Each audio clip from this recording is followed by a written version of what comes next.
Replacing the cooling fan in a KEB S6 Servo Drive.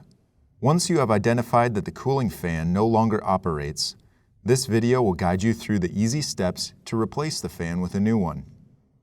On the bottom of the drive, you will see a cover over the fan. Push down on the tab to remove the cover. You will see a fan and a wire inside. Next, remove the fan's power connector. Pulling the connector out of the terminal by the wires alone can sometimes result in the wire pulling out of the connector itself. It is best practice to rock the connector back and forth to loosen the connection before pulling it out. Once the connector has been removed, you can take out the old fan and install a new one. Push the wire connector into the socket until it clicks or cannot go any further. Before installing the fan, you should note the direction of airflow and the fan's rotation.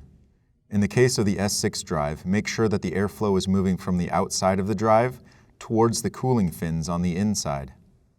Push the fan into place, replace the cover, and make sure the tab on the cover clicks into place. And then your S6 fan replacement is complete. If you have any questions or would like to know more information, contact us at kebamerica.com.